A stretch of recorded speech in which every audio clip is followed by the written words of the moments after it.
Well, good evening, everybody. How are you all doing? Welcome in. Welcome to a special Andrelczyk Amusement Academy. This is dive coasters today, so we're looking at B&M dive coasters.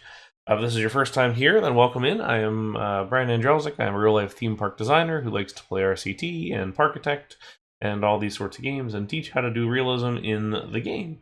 So, we are looking at B&M dive coasters today because it is part of the Dirklink monthly contest over on his Discord. So there was an ask for me to do a how-to stream, and that's what we're going to do. So we're going to look at some existing models, and then we're going to take a stab at one or two and see how they come out. As we stop the rain, because nobody wants any rain. There we go. So let's get going and let's take a look. Let's go to the database, which is not there. Let's find it. There it is. Cool.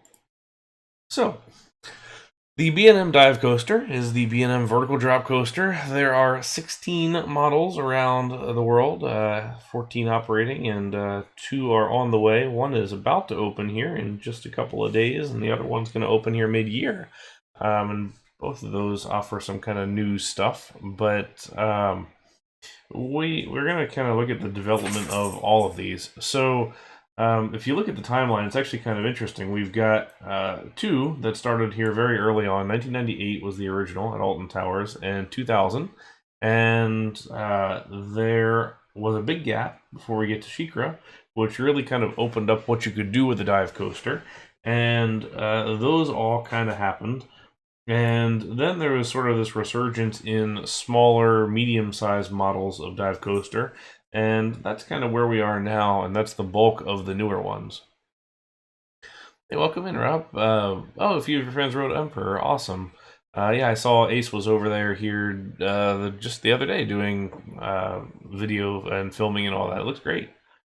So, if we look at Oblivion, this was the first dive coaster, and this is the one that the game is based off of. So, 8 across trains with a vertical drop into a nice little tunnel, a pretty cool sort of post-apocalyptic type theme, and not a lot of layout.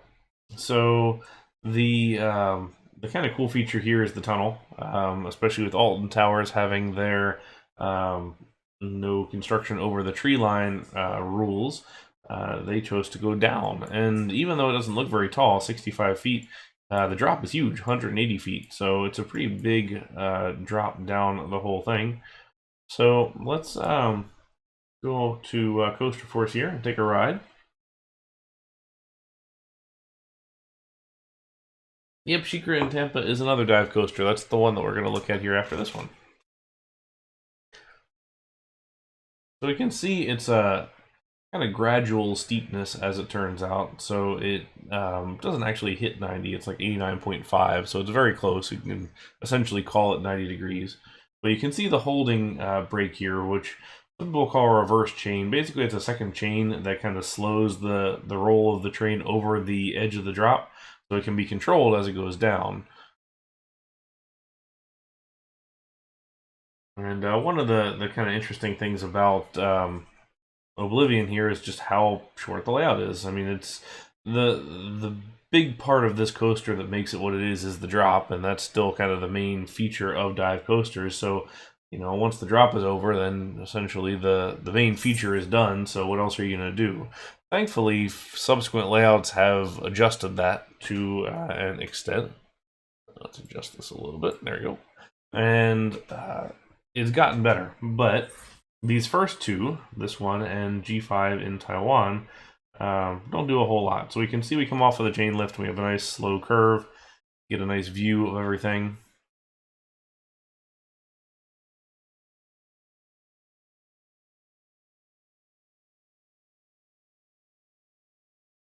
And now we'll engage that reverse chain, which isn't actually reverse, but there we go. And there's the drop. Down into the tunnel, then up through a corner, and up this hill and into the brakes. And that's it. So that was all that the dive coaster was originally. thankfully, they've improved. So there was another one that was the same style, and this one looks a heck of a lot bigger than Oblivion did.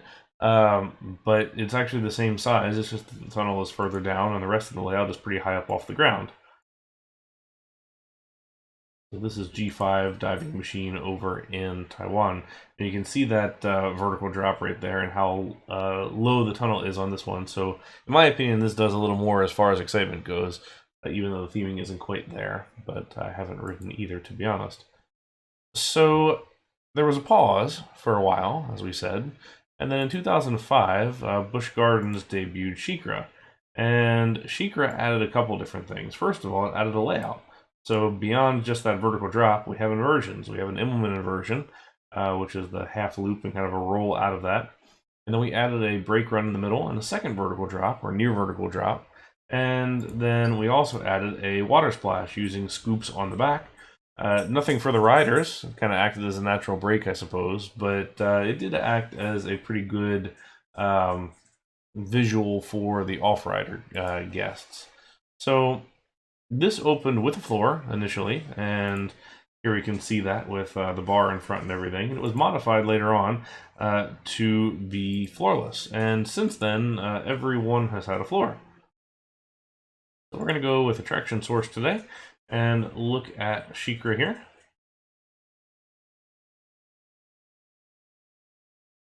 Shikara is here in my backyard. Let's enjoy some of these off-ride shots, why not? Gardens is a beautiful park. This has great theming on it. Here's that water splash, so we can see that second drop into a tunnel. Unlike the original two, the first drop here does not have a tunnel. There's that water splash with the big plume on the back. Kind of a neat effect.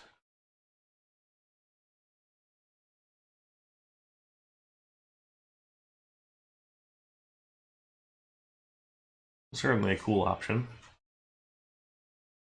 So here we go. There's a double station. They're only using a single station at the moment. So this is the back of the two stations. So they load two trains at once, and then they would park the second train right here on these tires while the first one goes up and does its thing, and the second train comes out. Basically, it helps to increase the throughput of the ride. Yes, they are retracking the hill after the splash. The new track is in, I believe, or nearly in. And it looks like it shouldn't be too long before they open up. So nice big lift hill here.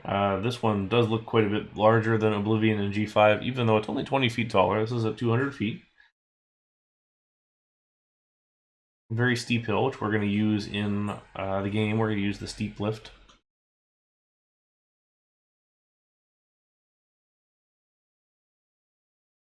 Takes its time, gives us some good views around.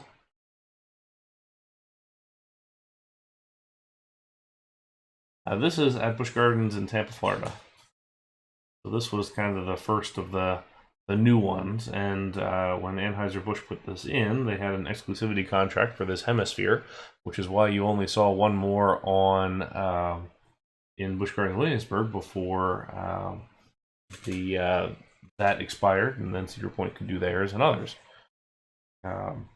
Yeah, catwalk on there on one side. The other side is for a lift vehicle for evacuation.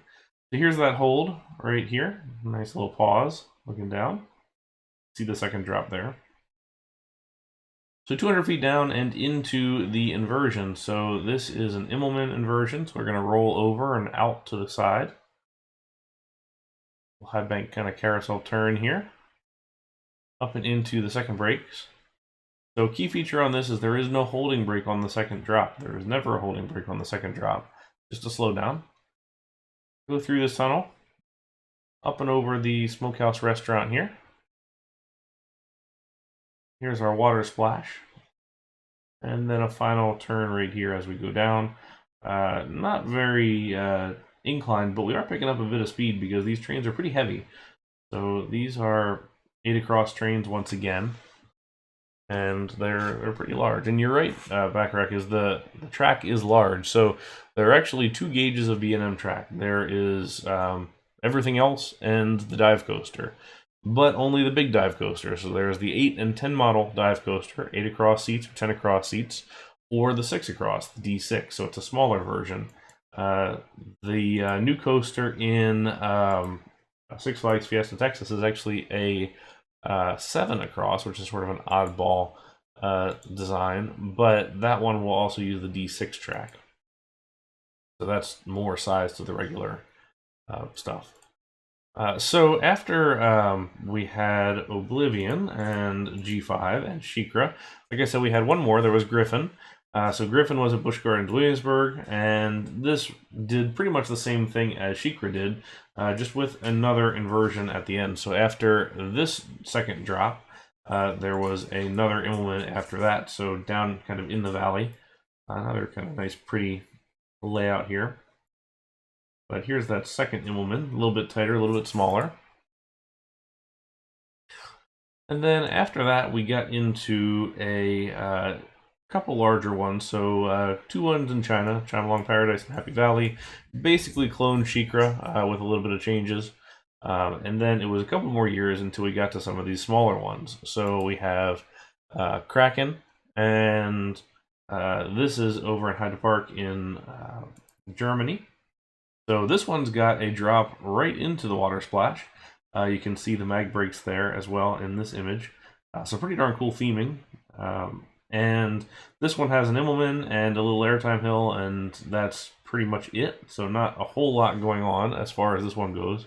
You can see how almost unbanked this one is, but not too bad. After that, we had Oblivion the Black Hole. This was at a Gardaland in Italy. This one had a nice little vertical drop, an Immelman, an airtime hill, and a roll. So this was one of the early ones that had another inversion after the Immelman, and a different type of inversion. So here that is. What you'll notice so far is that we haven't had any kind of snappy inversions. We haven't had any kind of corkscrews of any kind of tightness. We haven't had a cobra roll. We haven't had a bat wing. We haven't had any of those sorts of things that require us to do a snappy transition. These trains are wide, even the 6 across, like these guys. Those are shorter, or still wide, although they're on the shorter side of the 8 and the 10 variety.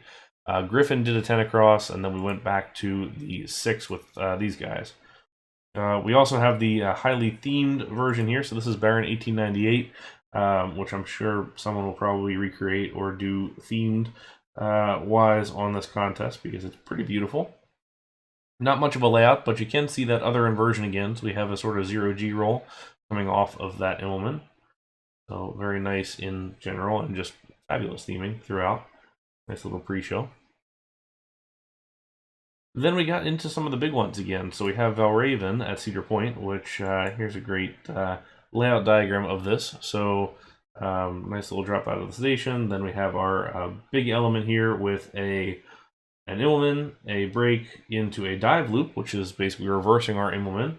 Then we have this kind of half 0G roll, half kind of corkscrew roll out of this element into an airtime hill and the end.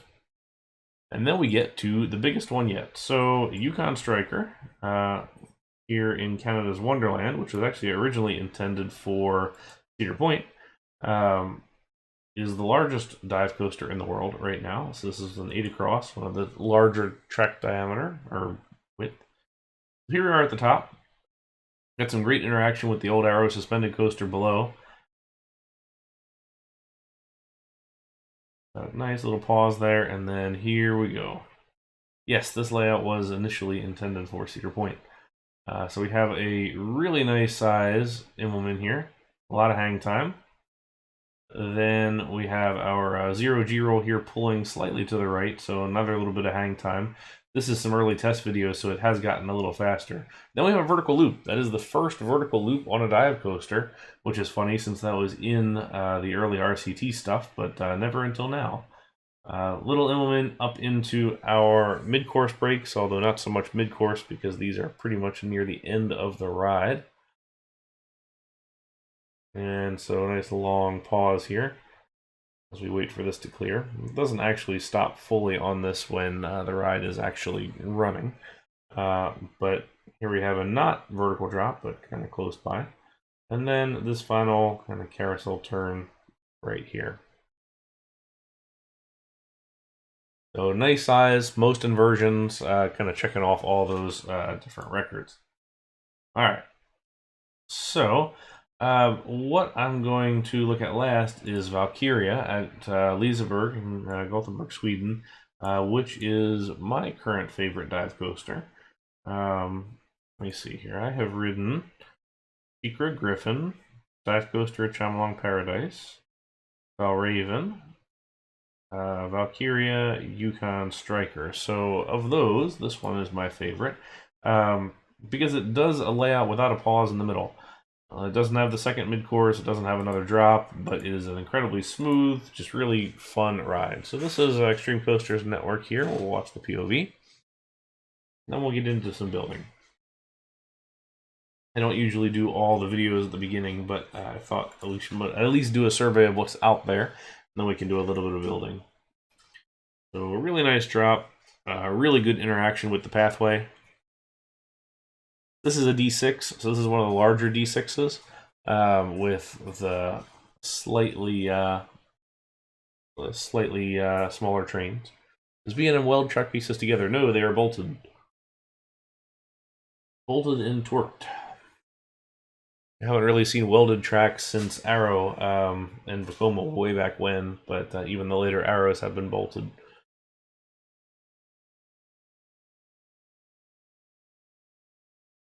We got a pretty speedy lift hill. No lift car like Shikara did. A little smaller.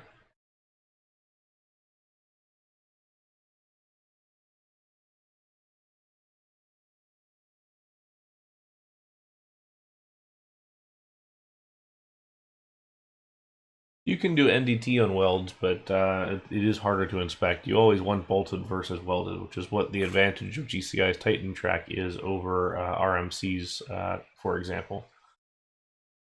So here we go into a tunnel right here at the beginning. Nice smooth Immelman rolling out. Love this high bank corner right over underneath the lift hill.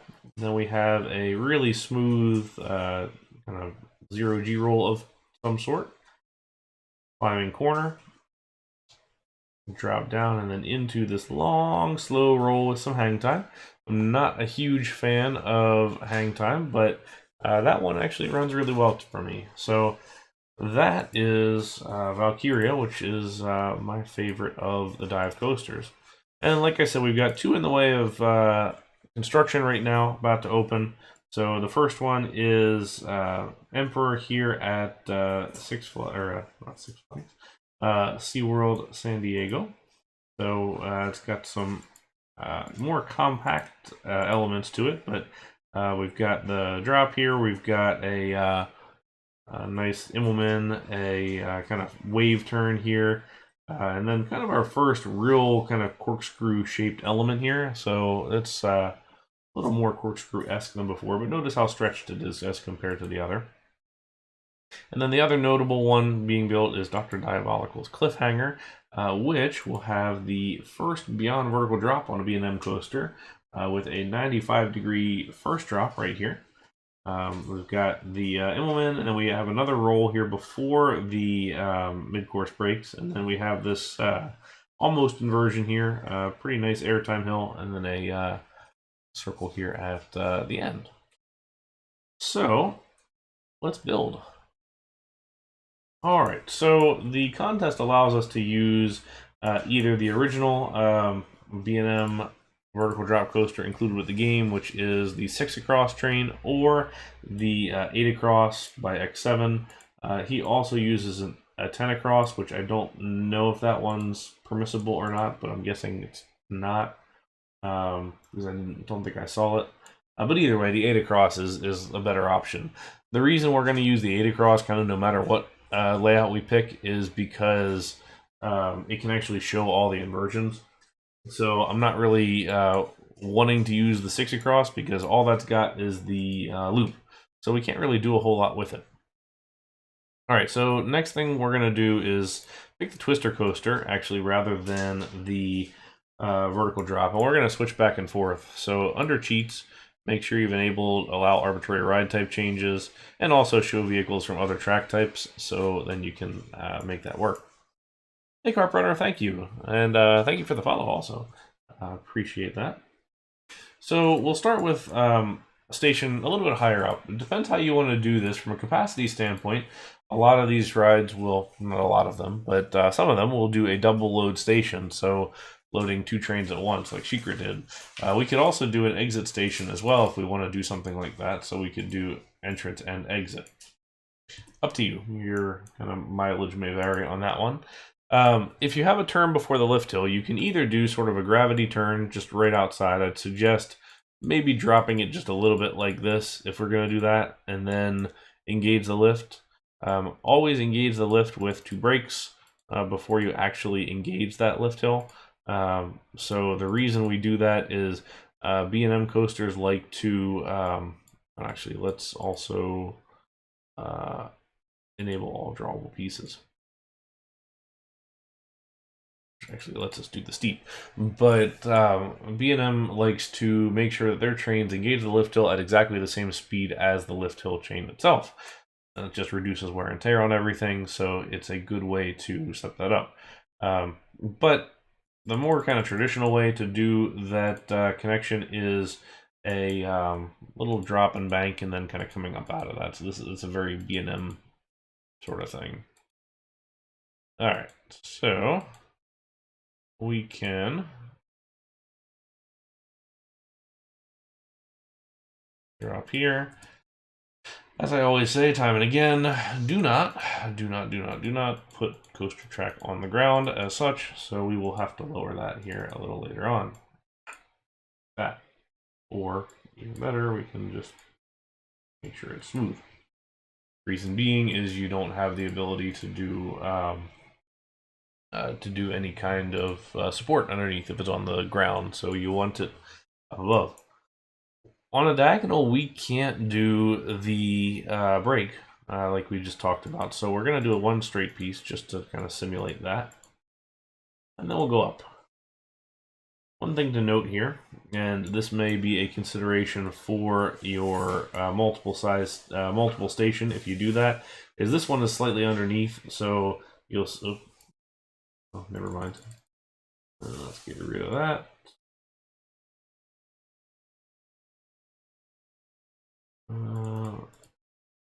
There we go. You will notice here that we're right into the coaster track, so if you want to build a station, you may not have the same kind of size to work with. But if we do this, you can get, at least 1 to the side and 2 here, so we may just stick with it like that. Anyway. We're going to go to the steep because we can use the vertical drop afterwards, so it's going to be steeper. I really don't advocate using a steep lift hill if you're just going to have a drop that's like this, because then it just looks weird and symmetrical. You never want your lift to be the same kind of steepness. A B&M lift tops out at around 46 degrees or so, so you don't really see a whole lot beyond that. Okay. So once we get to the top, typically you're going to do a little drop off on most coasters, like you would end the lift to like this, just to disengage the chain, but in this case we're not. We're going to come off pretty much flat, and then we'll curve this, and then we're going to add 2 brakes. So again, we're controlling the speed as we come along to the ride itself. Alright, so if we did that enable all drawable pieces, we will get the holding brake on this. If you don't have that, you can always go ahead and take this twister coaster and change it over into vertical drop coaster. Alright, now we're on the way down, and we're going to make a nice big drop right away, but don't worry too hard about going the whole way. And we may adjust this just depending on what the height is of the ride next to us. Let's go ahead and get ourselves a train here. While the early Oblivion and G5 had a 2-car train, everyone afterwards has had 3. And don't worry too hard about the pacing. If you're not seeing pacing that you like, you can easily adjust the pacing of the ride. I would suggest don't compromise your layout for pacing if you can avoid it. So, coming through here, now we look at the implement. There are a couple different ways to do an implement depending on what you want to do. So we can do the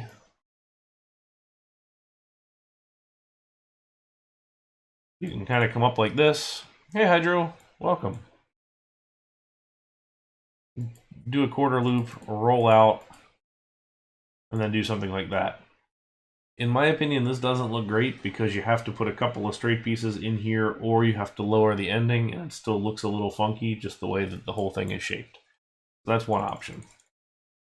Another option is you use the large half loop, which depending on how high your ride is, you can potentially get away with that. And then as far as rolling out of it goes, you can either use the corkscrew, which doesn't look good in this. I would not ever recommend using that. Or you just use the barrel roll. So we can make sure that we roll in the same direction that we're going out. And then drop down.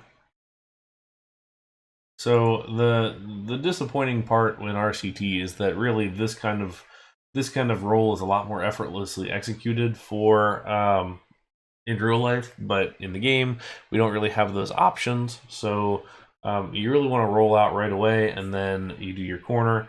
You can do it like this, or if you want to go 90 degrees, you can do this. But implement rarely go to the 90 degrees. You want to more or less stay kind of 45 or not. Hey, Youngwee, welcome. Thank you for coming out, and hopefully this will give you something to work with. So that's how I would at least suggest attacking this kind of a ride. Now, the other one, if you want a larger element, like let's say you wanted a tunnel to start with, is I would come up with the steep, then do a then do one piece here, go vertical, go one, and then do go one, and do a quarter loop, and then roll out like that. So you can do either one. I would suggest a barrel roll. I've just been selecting barrel roll or inline twist because it was first, but I would suggest barrel roll because it's going to look more heartlined. And you definitely want that to look a little more heartline than the inline twist does. But if you like the look of the inline twist, then go with it. It's not a hard and fast rule by any means. You'll note that we're at 115 feet here, and you also note this is a little bit weird shaped. So this may not be for everybody. So either way.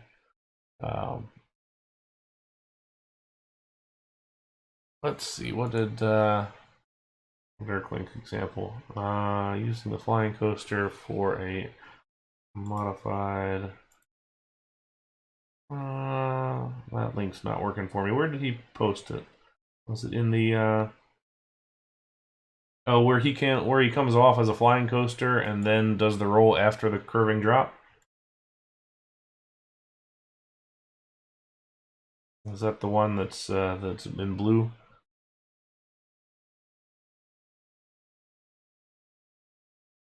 It looks terrible in my opinion. So I would roll out as soon as you can possibly roll out. So I don't think that's a great way to do it. It just looks kind of clunky, and also you're kind of stuck with that 90-degree turnout. I don't think you want to do a 90-degree turnout. Just my opinion, of course. If you feel that's better, then obviously go for it. Don't let me stop you. But here we are. You can also do something like this if you want to do an Ullman.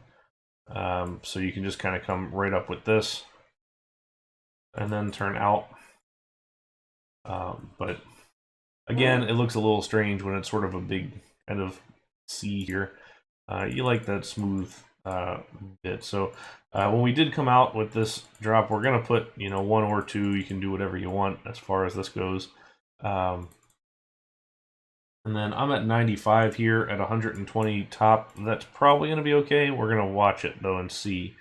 We want to make sure that we do the barrel roll in the same direction that we're going to turn.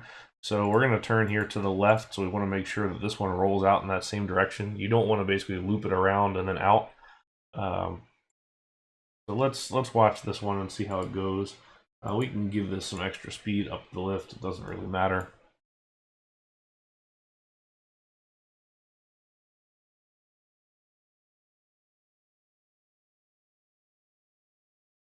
We'll sit here for a minute. And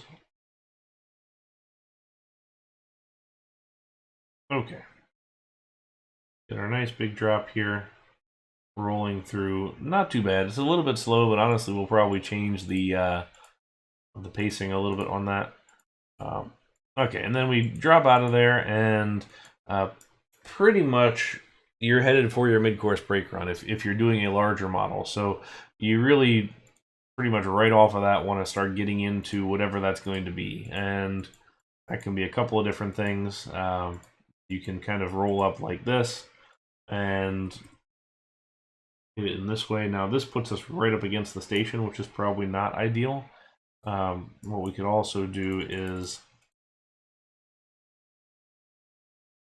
flatten this out.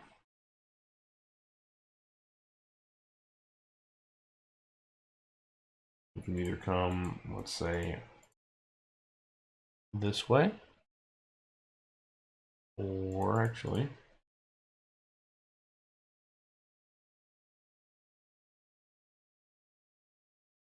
we can kind of wrap ourselves around the lift hill if we wanted, and kind of go out the back. So that's an option.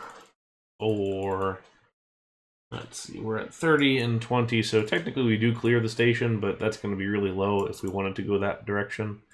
Well,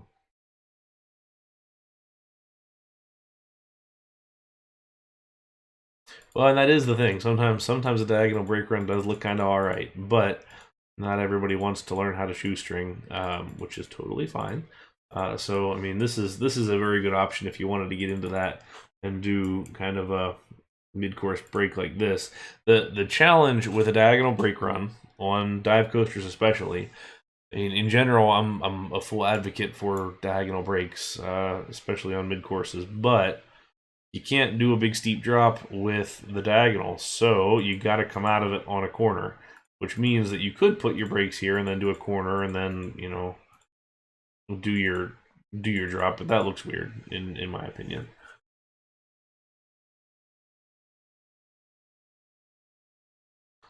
So it does look kind of nice when it's lined up just like that. It's very kind of pleasant, but I've seen them look good. They can definitely be made to look good, but not always.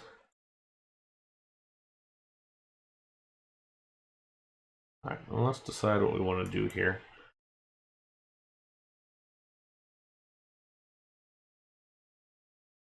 Now, something like Griffin actually goes pretty much straight up like this, and goes straight into the mid-course. So we're not talking long layouts. If your layout is long, it's not what you want. So just by means of comparison, the longest dive coaster is Yukon Striker, and that is 3,625 feet, which is very, very short compared to most coasters. So, wrong as in realism sense, but maybe wrong too, I don't know. Depends how judgy we want to be. Alright, so I said earlier that I didn't like this because it was right up against the brake there, but what we can do to help that is actually just give ourselves a straight piece. Because these trains are so giant and clunky, it actually is fine to do stuff like that, where you just spread it out a little bit. You don't have to worry too hard about what you're doing. So then we would make sure it's long enough. Now, typically your brake runs are sized based on the train, but since this train is short, we want to make sure that we've got, like, I don't know, a little bit longer. So we'll call it double that plus maybe a little bit more. So I would say your brake run's a minimum of 5 pieces long on that mid-course there, but you know, it can be kind of whatever it wants to be. I just wouldn't go any shorter than that. Now we can do a second drop just like this, or if we slow it down enough, which we can kind of do that. So let's give this a straight piece. 18, 13, 9, and 4.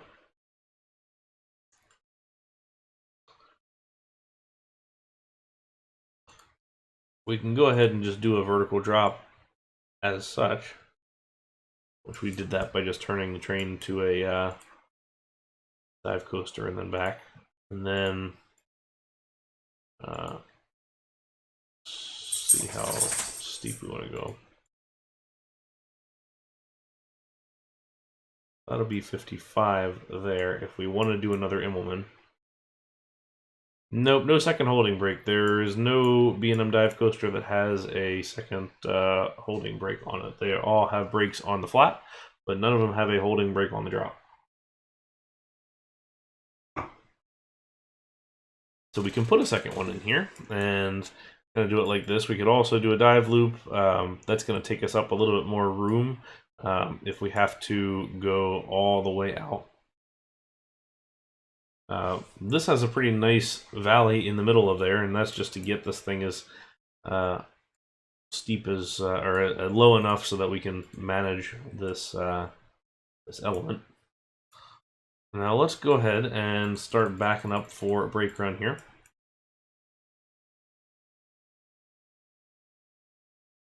Let's watch this as it comes around.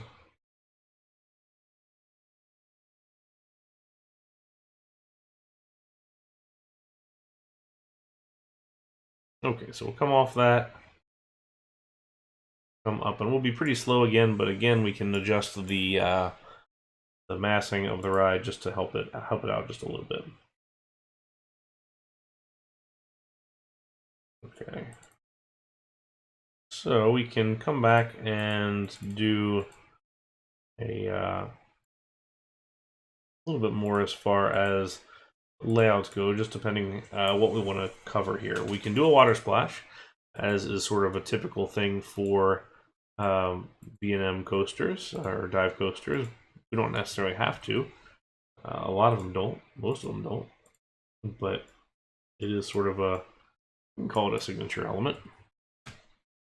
One of the things to pay attention to if you do that is exactly where that element sits, because some of them are better than others. Griffin is terrible. Griffin's doesn't really sit anywhere close to a main guest path, so there's sort of the side path that just doesn't look very good. And meanwhile, Shikara is set in a really great spot, right at the train station, and it's got a kind of play area for the kids to get splashed. It's got a restaurant with seating right next to it that's close enough to see it, but not enough that you're going to get soaked. So it's just kind of a great space overall for it. All right. Let's see. So what we want to do though is figure out exactly where that ought to go. So we can look at a couple different options here, but remember your water splash is sort of your tail end element. And you don't really want to use that until you're pretty near the end.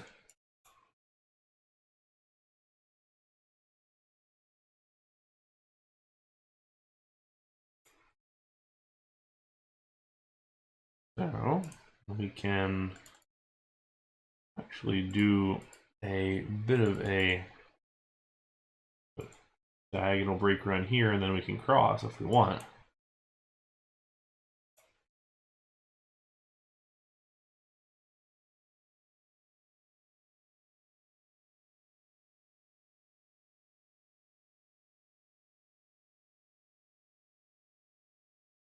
It could be something similar to this. Maybe, let's see. And you'll notice this implement comes right back against itself, which is sort of the standard detail for most dive coaster implements, is it comes pretty much right back on the same direction.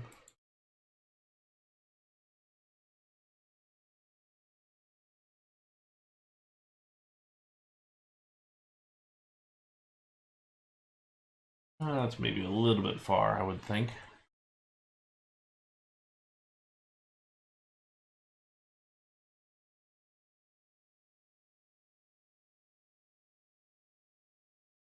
This can also be made closer if we wanted to. There's no reason that it's got to be 3 out. It doesn't really matter.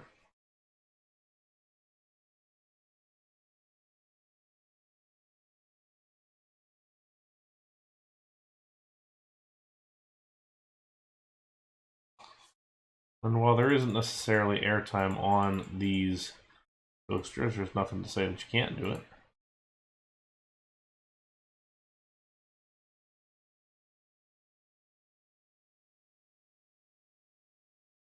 You just want to work on a nice kind of flowing layout through the through to the end. So that's what we're struggling a little bit with here, but that's typical. So what I might do is try and change that up just a little bit. So we could bank down here.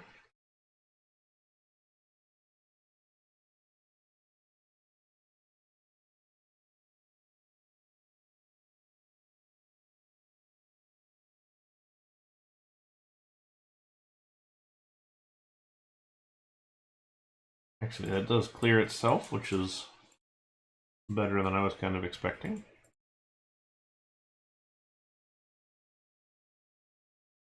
And then we can get that kind of final drop into the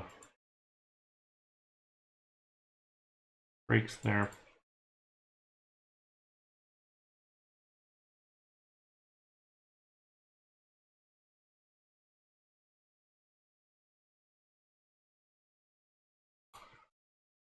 We can always put most of the ride on the diagonal as far as brake run goes.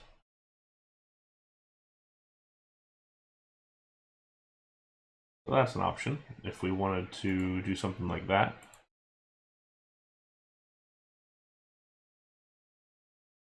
And if you want to shoestring a brake run, then you can absolutely do that. I would suggest for something like this, no more than 3 trains. If you're going to do a double station, as far as double load, double unload, then you can go up more. So, for example, Shikara. Shikara's got 5 trains. Typically, it only runs 4, 2 sets of 2. Griffin, I believe, only has 3 trains. Or if they have 4, they really aren't ever really using it. But this is kind of where we sit with this. So let's we go to here. What we can do is actually take this back. This. Add a block brake here, and that's just to hold it.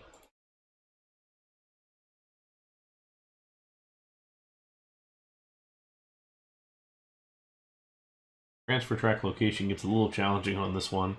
You kind of have to be a little bit back and forth. Yes, it does. So we haven't put one on only because we can keep the simulation going more easily.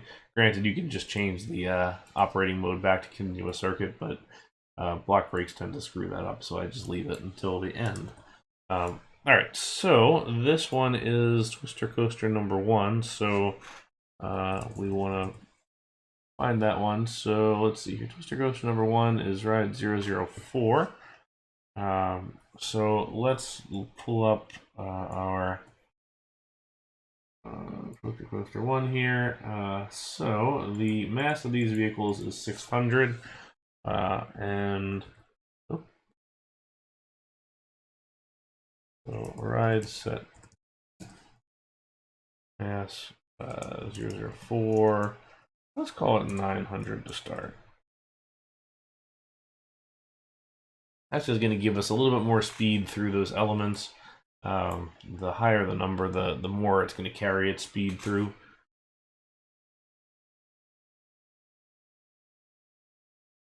You can see it's pulling through that inversion a little quicker than it did before.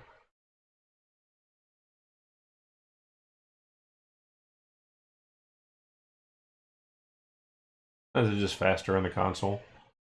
I guess with the now that you have the ability to step all of your items by 10 or 100, it makes it a lot easier. So I could have probably used that. The one change that I would make here is to replace this with a block. That way we can still advance our train. We watch this a little further.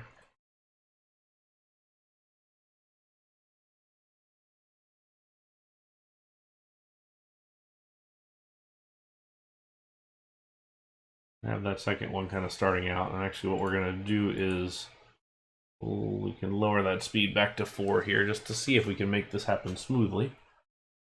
We got that nice pause.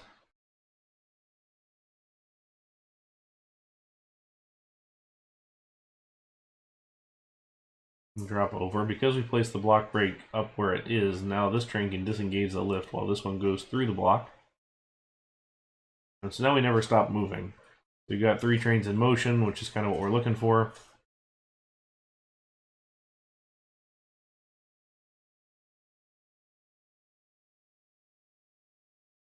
And there we have it. So the challenge with this, and kind of one of the things that I cautioned about, is making sure that this actually has a focus and as far as pathway goes and things like that. So you have to think a little bit about how this pathway is going. I mean, you would probably do something like this coming around and probably wrap the Immelman. Your ride plaza is likely to be here. If there was ever to be another path, you could easily snake it through this way. But then I would think your kind of entrance is over here, and then your exit is probably going to, well, your entrance might go wrap around, and your exit will probably wrap down here to some kind of a gift shop. So that's kind of option number 1 here. Let's do a quicker one. You know, you sure did skip a lot of tedious building back when it was a little more challenging to do all these things. I mean, it took some time, especially if you wanted to do hacking. Before OpenRCT, there was a lot of difficulty there. All right, so we'll start out with this one without even bothering with the drop into the brakes. We're just going to go straight through and do it here. What are we at? 125. That's even taller than this one.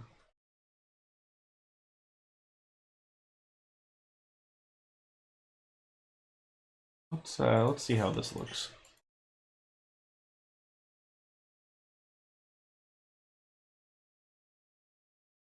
Okay. Then we want to do our holding brake.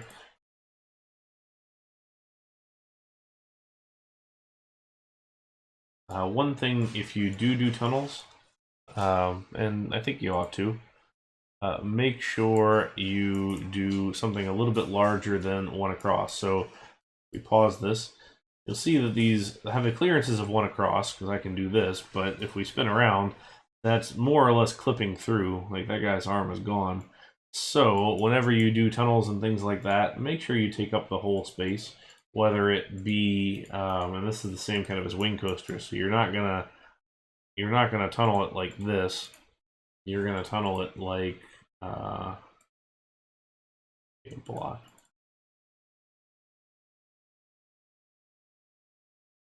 Like that, or 3 across or something. But I hate seeing single tunnels, or I hate seeing it stacked up like this next to a dive coaster, because it just doesn't it doesn't look right. It doesn't fit right. You need to play for the visuals just as much as you play for the accuracy and everything like that. Yeah, Baron's unique in that regard. There's not very many of the straight drops out of the station, or out of the lift. Let's look at something like Valkyrie, just because that's I'm a big fan of that one.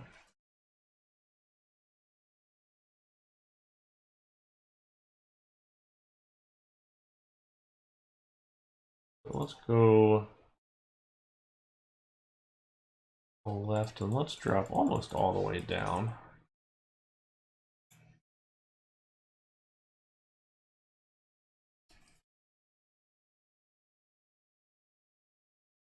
Or actually, since we have the 90-degree lift hill, let's go back this way. Fix that first.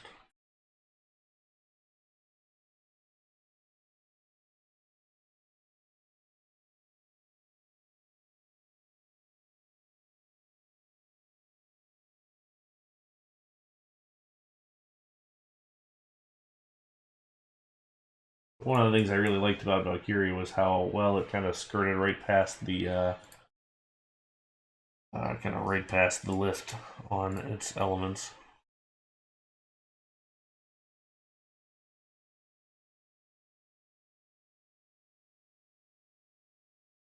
And then we'll do the roll. I really wouldn't advise you to use the corkscrew. I would generally advise to use only the Illman dive loop and this one. And if you're going to use a vertical loop, use the big one. Don't use the small one. The trains are just too wide to really deal with that in any kind of manner that looks halfway decent.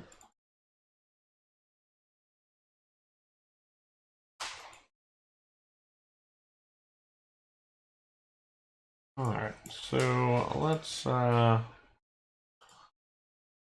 So Valkyrie has got kind of two rolls. It's got one that's kind of the faster roll, and then one that's more slower. Unfortunately, we can't really differentiate as far as length goes. That slower roll is stretched way out, but this guy can't be because it's just how it goes. We're also, that one uses the D6 trains, but we're going to use the D8 again because the animation is there. I hope that somebody will eventually make us a D6 train that we can use and make it work, but this is what we have to deal with.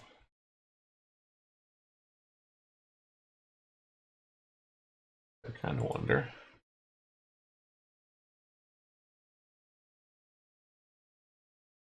Okay, so we can kind of get around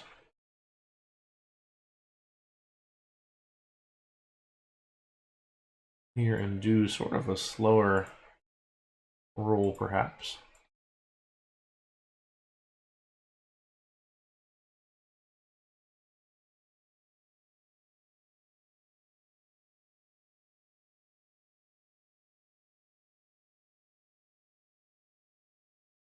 That's reasonable speed.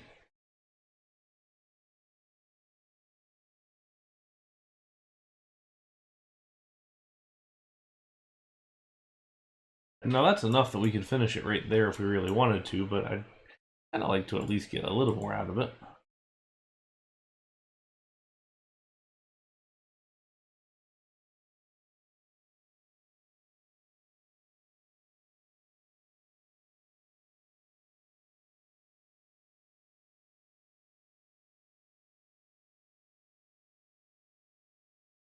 So by interacting with this, we do run the risk of blocking the view, and also if you're doing custom supports, you end up running the risk of blocking your custom supports too.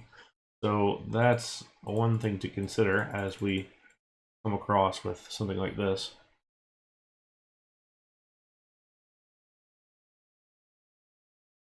Alright, maybe a little bit too much.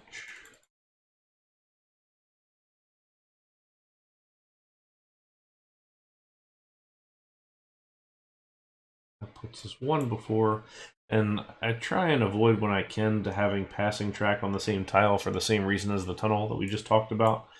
Just trying to make sure that that actually makes sense and fits, so we're not running a coaster train through another piece of track.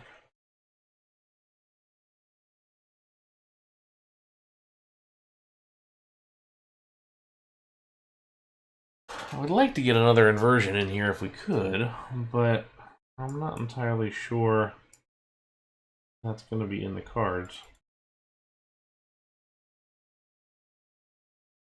We're just a little too shy here from over top.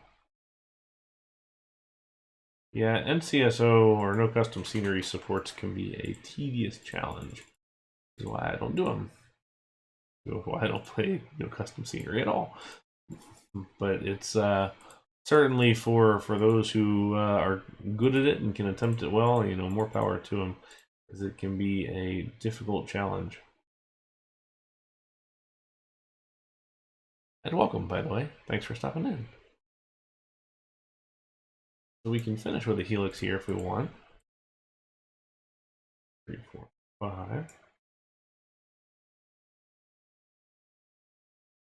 So let's see what kind of speed we got through that helix. Remember, not very big. We don't have to go very long on these coasters. They are pretty short rides.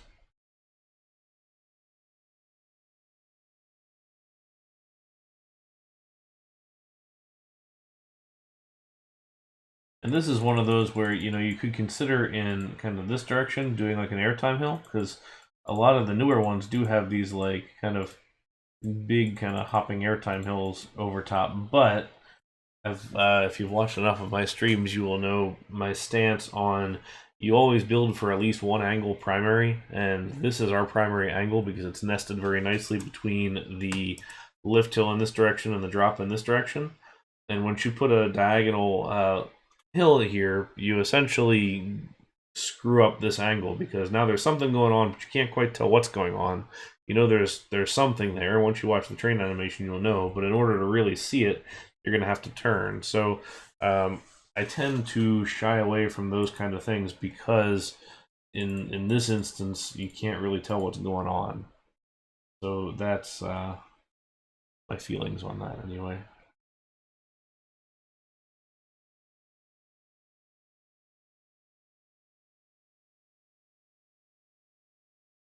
Okay, so we're at 50 here.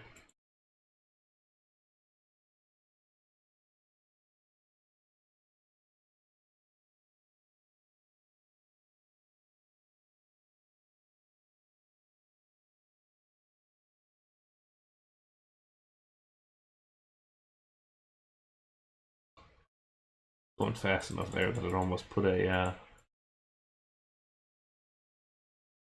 little flat bit, but we're just so close to that front section. We kind of don't want to spoil this front area, which makes it a little more challenging when I'm trying to do something with it. Maybe we will go back to this wrap around the element.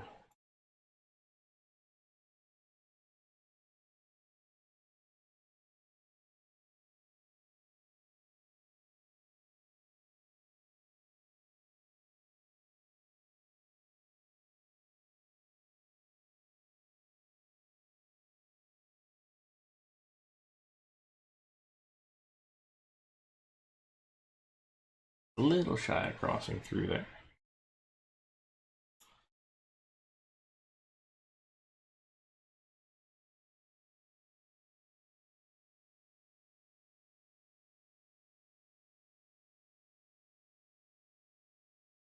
But not that we can't do something like that.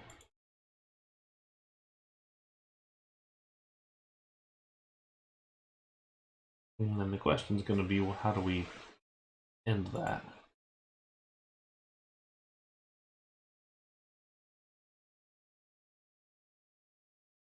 At that point, we're kind of doing a little like wrap around here at the end, which isn't the worst thing, but maybe not the best either. You could certainly roll it into the brakes if we're going slow enough. I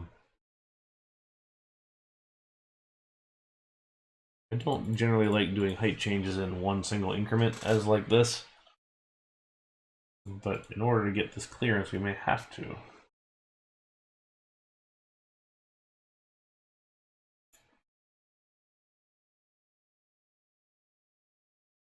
Not really. I wouldn't suggest. B&M really doesn't do top hats. Actually, B&M has never done a top hat, so I wouldn't really expect one.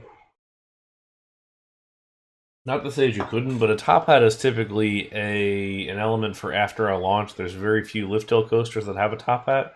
Reason being is that Generally, the speed control over a top hat is kind of sort of finicky, so you will occasionally have rollbacks.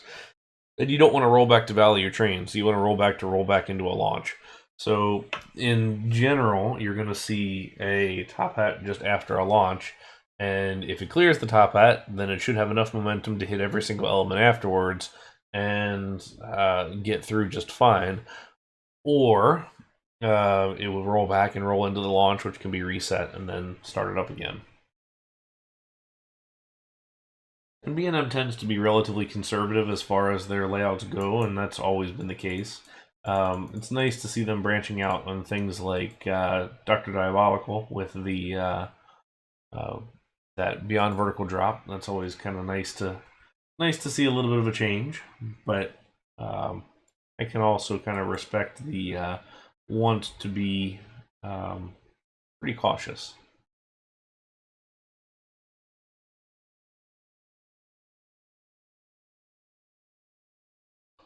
Oh, we're right in the way too. If we go, I'm kind of hoping we could avoid that because we can also. No, we don't want to splash up into the other track. Now Griffin does that. Griffin splashes track on the right after the splash track, and then it wraps around and crosses again. So that's not great.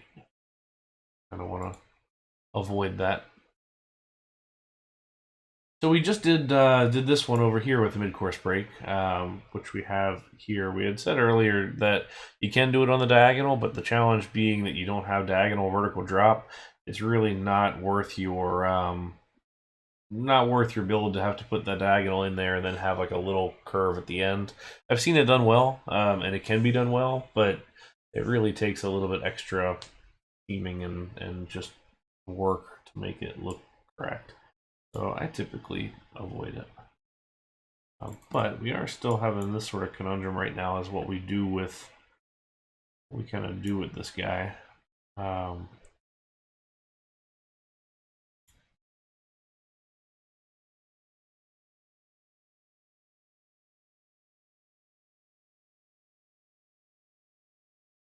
actually not opposed to just sort of finishing it, but the problem is now I've blocked the whole view of everything. Now we're back to where we were.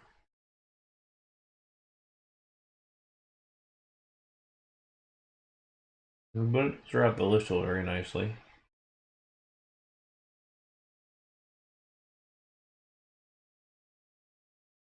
I don't really want to get rid of it as far as I don't want to get rid of the overall look. I think that worked well.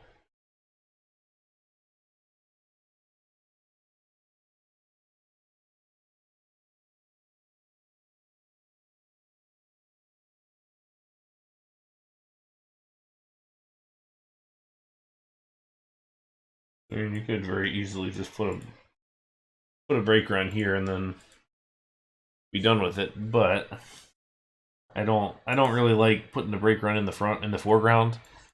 Typically, that's not the thing you want the guests to see. You want them to see the excitement and the thrilling aspects of the coaster.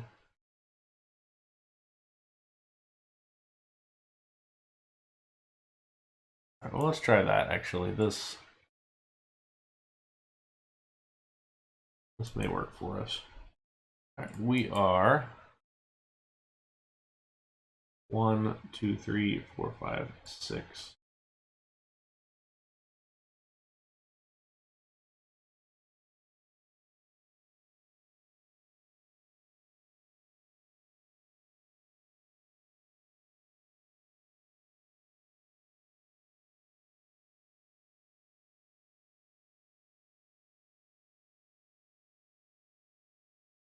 And we do probably want a hold spot behind the platform.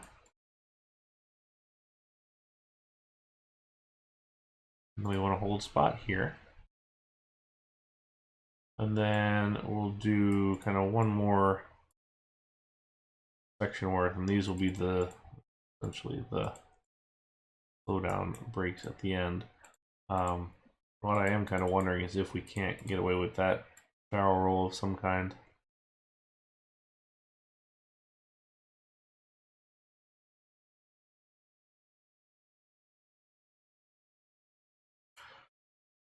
I worry that these two parallel to each other just aren't going to look good. So the best way, I think, is just going to be to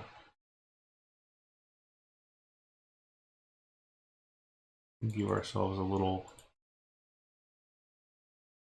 hill here.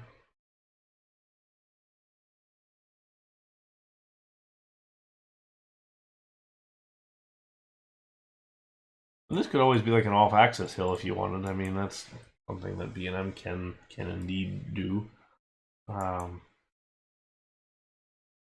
only challenge with this as far as I see right now is this section that obscures the turn here. Typically, you want to try and avoid stacked track, and this is purely a visual thing in the game, is you want to avoid crossing track like this that sort of obscures the one with the background. So that would be a consideration, but I don't think I want to do anything else because you could drop back down and then across. Out of curiosity, let's save this real quick.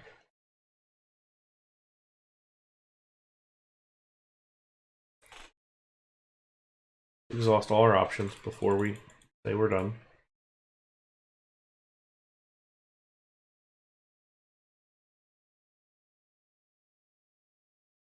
Okay, it doesn't fit anyway.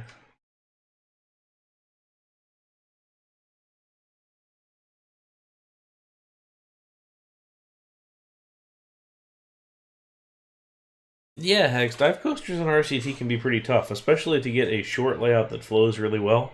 If I was to offer some suggestions on dive coasters to look at, the one in Busch Gardens Asia by Robbie92 is a very nice one.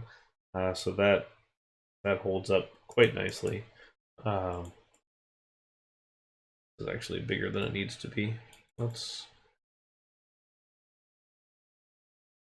Because somebody will probably do it. We have not yet seen a launched dive coaster, but not to say that there wouldn't be a reason for it. The challenge would be then you got to go to some place up high, stop or slow down, and then do your elements. I'm not really sure it gets you anything.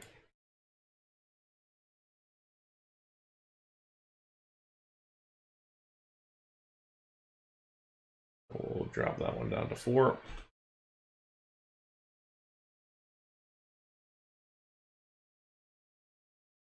This is sort of an example of a compact, smaller one. Typically, they're going to be compact. They're going to interact with themselves.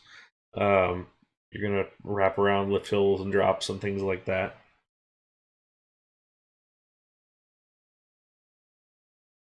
So play up the scenery. These definitely benefit well from scenery.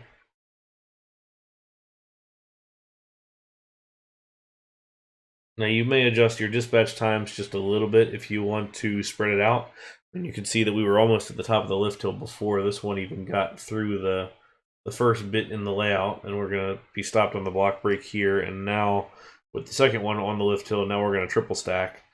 So we've at least advanced that one, but we have the next one coming up, and that one's going to triple stack right there. So in that instance, we would go ahead and just adjust our timing here as far as dispatch goes, which thankfully when guests are on it, will typically slow down anyways, but you just want to kind of avoid that in general.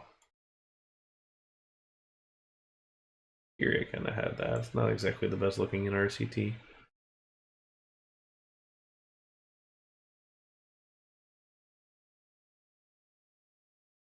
Definitely other options for sure. So those are 2 options for you. So that's sort of a larger one, and then also a smaller one. That's also some of the history of dive coasters and kind of where we came from and what kind of elements you're going to find on them. As far as a quick recap goes, you're really not going to see inversions beyond Immelman dive loop or some kind of roll inversion. You may see a loop if you want to add that one in there. Yukon Striker is about well, it's the only one that's got one, but not to say that there couldn't be more. But use the big loop, don't use the small one. I would suggest not using corkscrews. You're not really going to see a cobra roll or a batwing. You can use a steep lift hill. Typically with the vertical drop, the steep lift hill is the one that's going to look right. Otherwise, it's going to look super, super shallow if you do it. Feel free to adjust the mass, especially with these trains, which I think have a little bit too much friction on them. So that may be a thing. Make sure that if you're going to do tunnels and things like that, you have a large enough space for your tunnel. Never ever put your ride on the ground. We will fix there. And that actually applies to when we were talking about tunnels and clearances and all sorts of stuff like that for transfer tracks too. So for this transfer track, that would be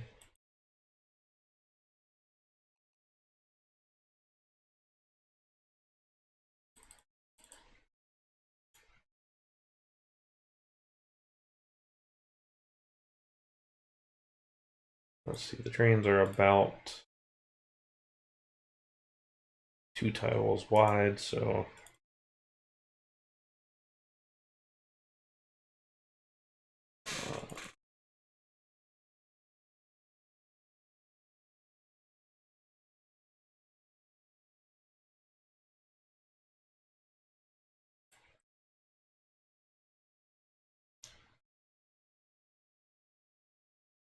oh, not even close. Go.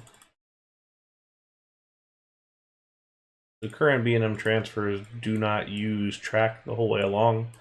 Early ones did, but the current ones roll on a secondary rail that leaves the wheel bogies free for maintenance. So in this instance, we would have another rail for those.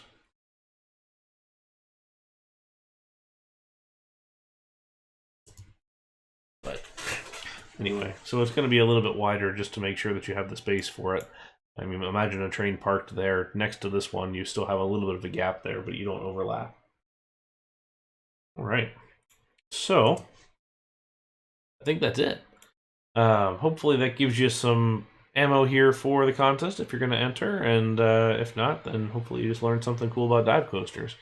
So I will post this up on YouTube here in a day or two, so you can reference it, and certainly feel free to reach out to me on our Discord. So definitely join up on that if you haven't. That's where we post all of our stream notifications and stuff like that. And then I mentioned the YouTube channel as well. Feel free to follow that for all of these kind of videos, as well as RCT2 reviews, hack tutorials, which we haven't done in a little while, which is a bit of a challenge perhaps, but we'll get back to those, and then some other fun stuff that's on the way. And thanks, Ayrton, for the follow as well.